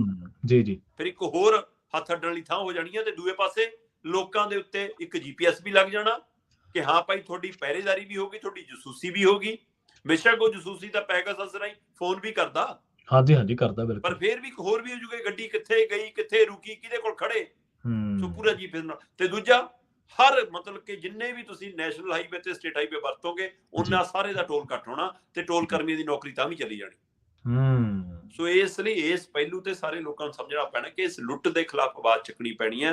ਟੋਲ ਕਿਸੇ ਵੀ ਰੂਪ 'ਚ ਹੋਣ, ਉਹ ਪੰਜਾਬ ਦੇ ਲਈ ਜਾਂ ਬਦਲ ਮੇਰਾ, ਆਪਾਂ ਪਹਿਲਾਂ ਕਿੰਨੀ ਵਾਰ ਗੱਲ ਕੀਤੀ ਹੈ ਕਿ ਜਿਹੜੇ ਟੋਲਾਂ ਦੇ ਬਰਾਬਰ ਬਦਲ ਮੇਰਾ ਨੇ ਉਹ ਜਾਣ ਕੇ ਟੋਲ ਕੰਪਨੀਆਂ ਤੜਵਾ ਦਿੰਦੀਆਂ ਨੇ, ਉਹਨੂੰ ਖਰਾਬ ਕਰਾ ਦਿੰਦੀਆਂ ਨੇ ਕਿ ਇੱਥੋਂ ਗੱਡੀ ਜਾ ਵੀ ਨਾ, ਜੇ ਇੱਕ ਵਾਰ ਚੱਲ ਜਾਵੇ ਅੱਗਾ ਦੁਬਾਰਾ ਅਗਲਾ ਗਲਤੀ ਨਾਲ ਉਧਰ ਨੂੰ ਜਾ ਵੀ ਨਾ, ਕਿ ਐਵੇਂ ਐਕਸਲ ਤੜਾ ਲਈਏ, ਐਵੇਂ ਟਾਇਰ ਫੜਾ ਲਈਏ, ਉਹਦੇ ਨਾਲ ਇੱਧਰ ਨੂੰ ਚੱਲਦੇ ਆ ਏਦਾਂ ਹੀ। ਸੋ ਇਸ ਲਈ ਇਹ ਜਿਹੜਾ ਲੁੱਟ ਦਾ ਕੇਂਦਰ ਹੈ, ਇਹਨੂੰ ਕਿਸਾਨ ਜਥੇਬੰਦੀਆਂ ਨੇ ਲੋਕਾਂ ਦਾ ਦਰਦ ਸਮਝਦਿਆਂ ਹੋਇਆ ਇਸ ਨੂੰ ਸਹੀ ਚੋਣ ਕਰਦੇ ਨੇ ਉਹ ਕਿ ਭਾਈ ਨਾਲ ਤਾਂ ਲੋਕਾਂ ਨੂੰ ਰਾਹਤ, ਨਾਲੇ ਸਾਡੇ ਮੁੱਦਿਆਂ ਦੀ ਗੱਲ ਪਹੁੰਚਦੀ ਆ। ਸੋ ਇਸ ਲਈ ਅਗਰਾਹਾਂ ਜਥੇਬੰਦੀ ਨੇ ਸੰਕੇਤਕ 3 ਘੰਟੇ ਲਈ ਟੋਲ ਮੁਕਤ ਕਰਾਏ ਨੇ। ਆਉਂਦੇ ਸਮੇਂ 'ਚ ਇਹ ਲੰਬੀ ਲੜਾਈ, ਟੋਲ ਲੜਾਈ ਬਣ ਸਕਦੀ ਹੈ ਜਿਹਦੀ ਨੀਂਹ ਤਾਂ ਕਿਸਾਨ ਅੰਦੋਲਨ 'ਚ ਰੱਖ ਹੋ ਗਈ ਸੀ। ਅੱਜ ਮੈਨੂੰ ਲੱਗਦਾ ਕੁਝ ਦੋ ਰਦੇ ਹੋਰ ਚਿਣ ਹੋ ਗਏ ਉਹਦੇ ਉੱਪਰ। ਜੀ ਜੀ ਜੀ। ਜਿਹੜੇ ਟੋਲਾਂ ਵਾਲੇ ਇਸ ਤਰ੍ਹਾਂ ਕਿਸਾਨਾਂ ਦੇ ਜਾਂ ਹੋਰ ਮੁਜ਼ਾਹਰਿਆਂ ਦਾ ਵਿਰੋਧ ਕਰਦੇ ਆ, ਉਹਨਾਂ ਨੂੰ ਇਹ ਨਹੀਂ ਪਤਾ ਕਿ ਕੱਲ ਨੂੰ ਹੋ ਸਕਦਾ ਸਾਨੂੰ ਵੀ ਇਹਨਾਂ ਦੇ ਮਗਰ ਆ ਕੇ ਬੈਠਣਾ ਪਵੇ। ਬਿਲਕੁਲ ਜੀ ਜੀ। ਤੇ ਕਿਸਾਨ ਉਹਨਾਂ ਦੇ ਲਈ ਵੀ ਲੜ ਪੈਣਗੇ, ਇਹ ਵੀ ਗੱਲ ਬਿਲਕੁਲ। ਹਾਂ ਨਹੀਂ ਨਹੀਂ ਬਿਲਕੁਲ ਜੀ। ਹੁਣ ਕਿਸਾਨ ਅੱਜ ਸਮਝਾਈ ਵਾਤਾਵਰਨ ਵਾਲੇ ਪਾਣੀਆਂ ਦੇ ਮੁੱਦਿਆਂ ਤੇ, ਹਵਾ ਪਾਣੀ ਦੇ ਮੁੱਦੇ ਤੇ ਆ ਗਈਆਂ ਜਥੇਬੰਦੀਆਂ। ਇਹ ਚੰਗੀ ਸੂਝ ਹੈ, ਚੰਗੀ ਗੱਲ ਹੈ। ਬਿਲਕੁਲ ਸਹੀ ਹੈ, ਬਿਲਕੁਲ ਹਾਂ। ਅਗਲੀ ਖਬਰ ਦੇ ਵੱਲ ਵਧੀਆ ਜਾਂਦੇ ਗੱਲ ਕਰੀਏ ਸ਼ਰਮਾ ਜੀ ਮੌਸਮ ਦੀ। ਮੌਸਮ ਹੱਡ ਚੀਰਵੀਂ ਠੰਡ ਪੰਜਾਬ ਦੇ ਵਿੱਚ ਜਾਰੀ ਹੈ ਤੇ ਸ਼ਿਮਲਾ ਬੜਾ ਮਸ਼ਹੂਰ ਹੈ ਠੰਡੇ ਇਲਾਕਿਆਂ ਦੇ ਵਿੱਚ, ਪਰ ਕਹਿੰਦੇ ਪੰਜਾਬ ਦੇ 8 ਸ਼ਹਿਰ ਤਾਂ ਸ਼ਿਮਲੇ ਤੋਂ ਵੀ ਠੰਡੇ ਆ ਜੀ। ਬਿਲਕੁਲ ਪ੍ਰਵੀਨ ਜੀ, ਮਤਲਬ ਪੰਜਾਬ ਦੀ ਰਾਜਧਾਨੀ ਚੰਡੀਗੜ੍ਹ ਸਣੇ ਸ਼ਾਹੀ ਸ਼ਹਿਰ ਪਟਿਆਲਾ, ਜਲੰਧਰ, ਇਹ ਸਾਰੇ ਹੁਣ ਮਤਲਬ ਕਿ ਅੰਮ੍ਰਿਤਸਰ, ਇਹ ਸ਼ਿਮਲੇ ਨਾਲੋਂ ਵੀ ਠੰਡੇ ਆ। ਚਾਹੇ ਵੱਧ ਤੋਂ ਵੱਧ ਤਾਪਮਾਨ ਦੇ ਹਵਾਲੇ ਨਾਲ ਹੋਵੇ ਤੇ ਚਾਹੇ ਘੱਟ ਤੋਂ ਘੱਟ ਤਾਪਮਾਨ ਦੇ ਹਵਾਲੇ ਨਾਲ ਵੀ। ਪੰਜਾਬ ਦਾ ਗੁਰਦਾਸਪੁਰ ਤਾਂ ਘੱਟ ਤੋਂ ਘੱਟ ਤਾਪਮਾਨ 'ਚ ਵੀ ਥੱਲੇ ਚਲਾ ਗਿਆ ਸ਼ਿਮਲੇ। ਤੁਸੀਂ ਇਹ ਦੇਖੋ ਜੀ। ਇਸ ਮੌਕੇ ਮਤਲਬ ਜਿਹੜਾ ਸਾਡਾ ਵਿਭਾਗ ਹੈ ਮੌਸਮ ਵਿਭਾਗ, ਉਹਦੇ ਹਵਾਲੇ ਨਾਲ ਆ ਰਹੀ ਹੈ ਕਿ ਅਗਲੇ 1 ਹਫ਼ਤੇ ਤੱਕ ਇਸੇ ਤਰ੍ਹਾਂ ਮਤਲਬ ਕਹਿਰ ਦੀ ਠੰਡ, ਹੱਡ ਚੀਰਵੀਂ ਹਵਾ ਤੇ ਜਾਂ ਧੁੰਦ, ਕੋਹਰਾ, ਇਹ ਸਾਰਾ ਕੁਝ ਇਸੇ ਤਰ੍ਹਾਂ ਬਰਕਰਾਰ ਹੈ। ਇਸ ਲਈ ਲੋਕ ਸੁਚੇਤ ਰਹਿਣ। ਜਿਨ੍ਹਾਂ ਨੂੰ ਸਾਹ ਦੀ ਦਿੱਕਤ ਹੈ, ਬਜ਼ੁਰਗ ਨੇ, ਉਹ ਬਾਹਰ ਨਾ ਜਾਣ, ਜਾਂ ਤੁਸੀਂ ਲੰਬੇ ਸਫ਼ਰ ਤੇ ਜਾਣਾ ਤਾਂ ਉਸ ਹਿਸਾਬ ਨਾਲ ਨਿਕਲੋ। ਕਿਉਂਕਿ ਇੱਕ ਰਿਪੋਰਟ, ਕੁਝ ਮੈਂ ਅੰਕੜੇ ਪਿਛਲੇ ਦਿਨਾਂ 'ਚ ਦੇਖ ਰਿਹਾ ਸੀ, ਉਹ ਚਾਹ ਰਿਹਾ ਸੀਗਾ ਕਿ ਜਿੰਨੇ ਵੀ ਸੜਕ ਹਾਦਸੇ ਨੇ ਉਹ ਜ਼ਿਆਦਾਤਰ ਸ਼ਾਮ ਨੂੰ 3 ਵਜੇ ਤੋਂ ਲੈ ਕੇ 9 ਵਜੇ ਦੇ ਦਰਮਿਆਨ ਜ਼ਿਆਦਾ ਹੁੰਦੇ ਨੇ ਜੀ।